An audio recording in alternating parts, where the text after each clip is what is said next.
Welcome to today's deep dive. We're diving into the world of Hiroshi Tanaka. He's a Japanese mafia boss. And the Hmm. source material we're looking at today is really interesting. It's a bunch of excerpts that give us a glimpse into his life, Yeah. his clan, and the challenges he's facing. It's just a story full of loyalty and power struggles and that ever-present threat of betrayal. It really struck me that this isn't just like a typical crime drama. It's more than that.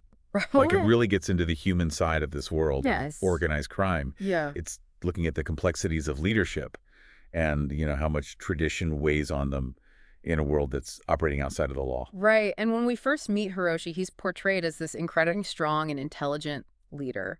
But he has this calm demeanor, almost stoic. It Right. makes you wonder if that's genuine or if it's just something that he has to do to survive. Yeah, that's a great question. It's probably a little bit of both, right? I mean, think Yeah. about the environment he's in. I mean, he's leading the Tanaka clan, a massive organization, Yeah. huge network of businesses, territories. Absolutely. To command respect and to keep control, Yeah, you need to have that kind of detachment and calculated composure. definitely. And he can't afford to let emotions cloud his judgment, Oh, especially with what's at stake. for sure. And it's not just rival gangs either. Right. He's got a family. He's got Mika, his wife, and their kids, Riku and Aya. Wow.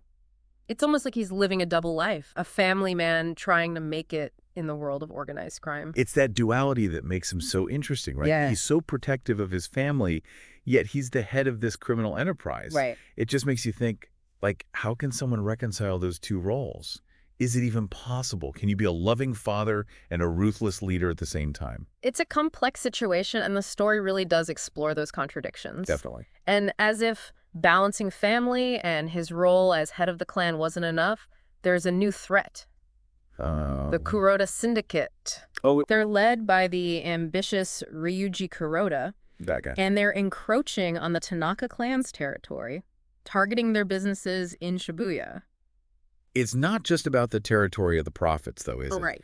It's really about the clash of these personalities, of leadership styles. Yeah. Hiroshi with that very controlled demeanor versus Ryuji, who seems to, like, enjoy putting on a show of power Yeah. in their first meeting.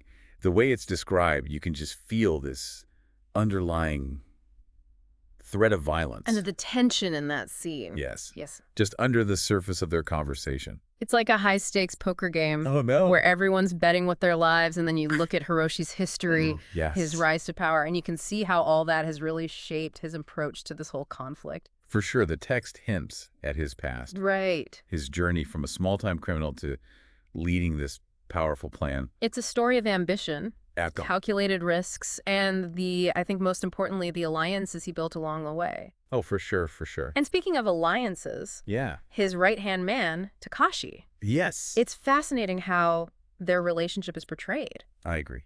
Takashi's not just muscle, he's like a trusted advisor. Like off the dog. Exactly. And you can tell that Hiroshi really values loyalty. Oh, absolutely. And Takashi just embodies that loyalty. Yeah, and that bond between Hiroshi and Takashi. Yes. It's so important to understanding how Hiroshi leads.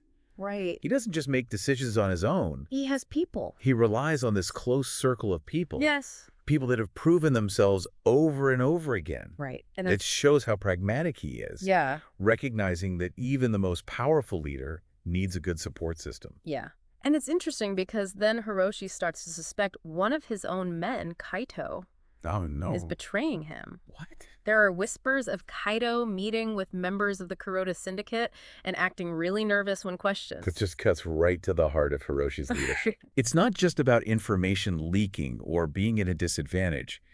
It's about the erosion of that trust, Yes. the breaking of a code that Hiroshi holds so high. And it puts Hiroshi in a really difficult position. That's, He can't ignore the threat, no, but he doesn't want to act rashly either. right. He values that loyalty, Yeah. but he has to protect the clan.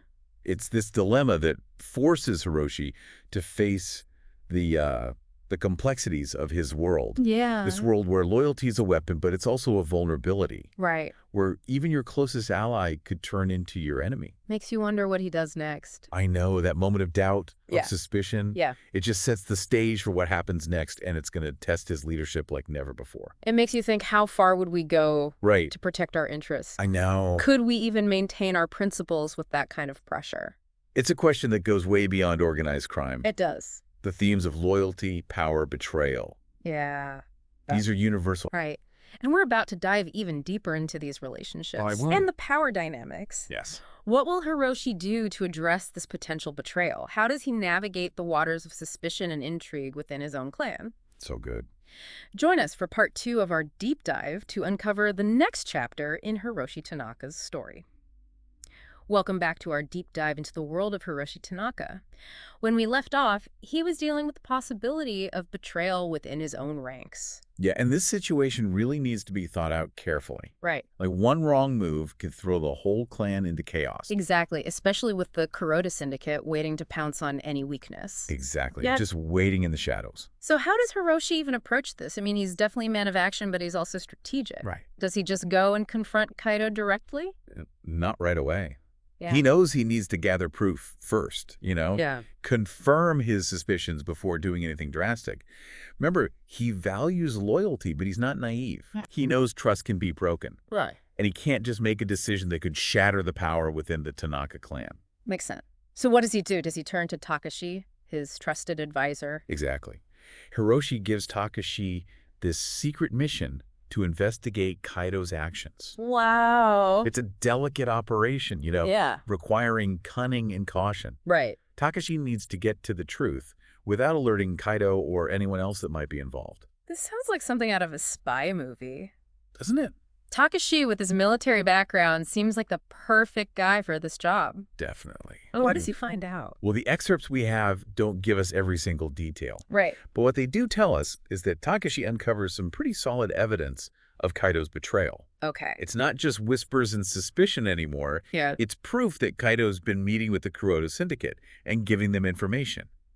This is huge. It's like his worst fears are confirmed. I know. It must be devastating to realize someone you trusted, Yeah. someone in your inner circle has betrayed you like that. It's a harsh reminder of the kind of world Hiroshi lives in. Yeah. Loyalty is constantly tested. Right. And alliances can shift in an instant. Right, and this discovery forces Hiroshi to face the fact that even in a society with codes of honor and tradition, betrayal is always a possibility.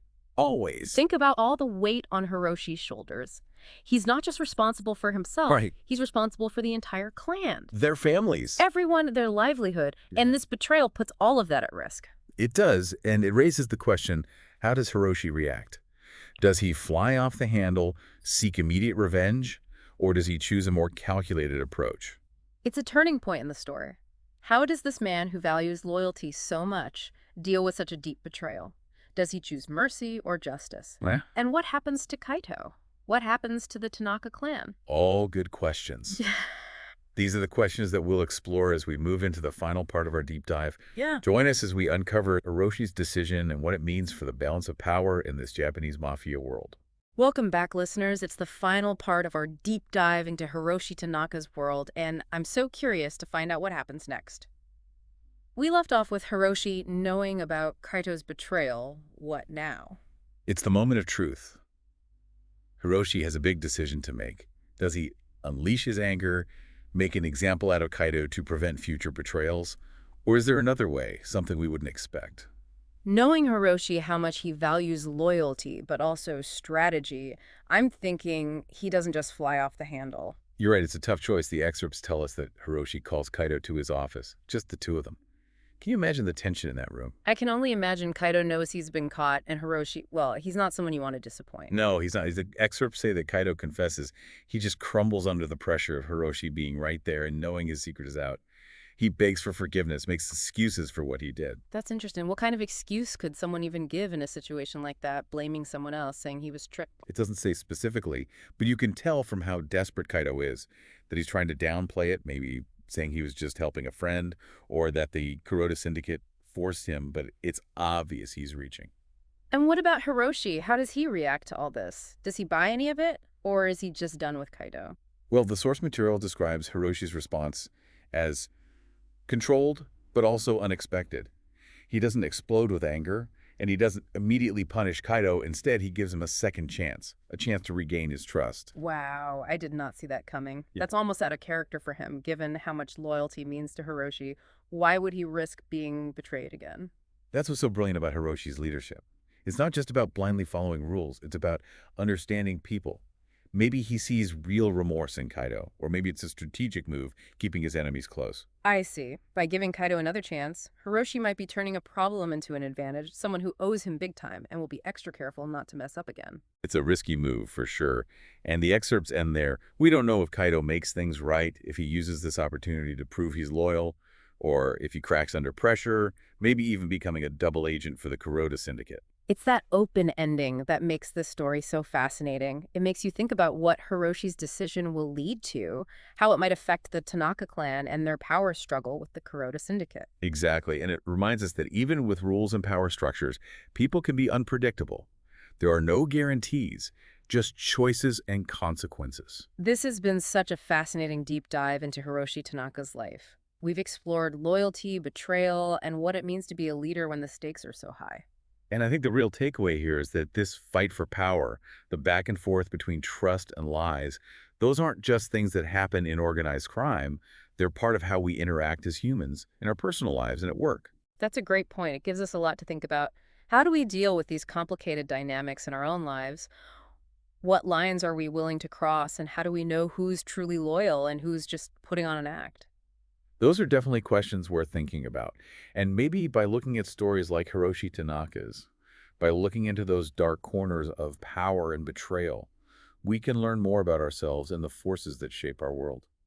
Thank you for joining us on this deep dive. Remember, sometimes the best stories are the ones that leave you with more questions than answers.